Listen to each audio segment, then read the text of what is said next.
ওই শীত কেটে চুরিকে ঢোকার পরে মালপত্র নিয়ে দরজা ভাঙিয়ে বাইর হওয়ার অবস্থার he is saying something 160 degree alter. আদালতের সুনির্দিষ্ট যদি আদেশ থাকতো যে জুলাই সনদ বাস্তবায়ন আদেশকে স্টে করা হলো আগামী 6 মাসের জন্য, তাহলে এই কথা বলতে পারতেন। স্টে তো নাই, ডাইরেকশন নাই, কোন ইনজাংশন নাই, কোন রেস্ট্রেনিং অর্ডার নাই, তাহলে সাবজুডিস হলো কি করে?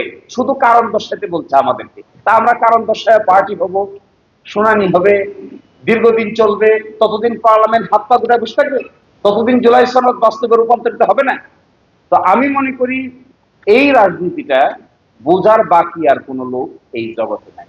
ইভেন আমি, আমার একটা ছেলে আছে আর 17 বছর বয়স, সেও দিকে হাসি। তা আমি জিজ্ঞেস করি যে বাবা হাসুন কেন? কই যে আগে কি করি, এই ভিডিওটা যেটা দেখাইলাম এটা ওই আমার কই দেখেন এই লোকটা আগে কি বলেন এখন কি বলে, তুমি হাসো কেন?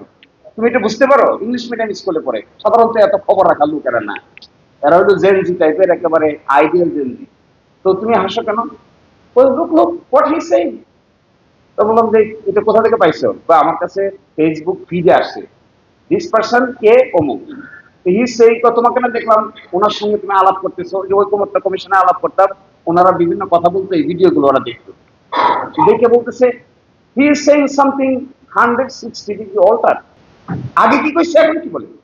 আরে আগে বলছে গণভোটে যে রেজাল্ট হবে, রেজাল্ট যদি হাস্যক হয় তাহলে প্রত্যেক সংসদ সদস্য এবং সংসদের উপর এটা মেনে নিতে বাধ্য করা হবে।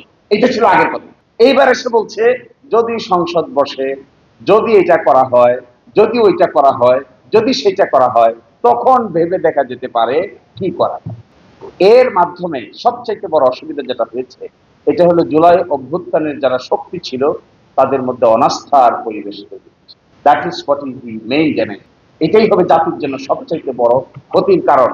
একটা ফ্যামিলি কার্ড আপনি দিলেন কি দিলেন না, এটা একটা টাকা পয়সার ব্যাপার, কিন্তু জুলাই সনদ বাস্তবায়ন কেন্দ্রিক যে অভ্যুত্থানের বৃহত্তর শক্তিগুলো তাদের মধ্যে যদি অনাস্থার পরিবেশ তৈরি হয়, এইটা ওই শীত কেটে চুরিকে ঢোকার পরে মালপত্র নিয়ে দরজা ভাঙিয়ে বাইর হওয়ার অবস্থার একটা দশা এখানে দেখা দিতে পারে।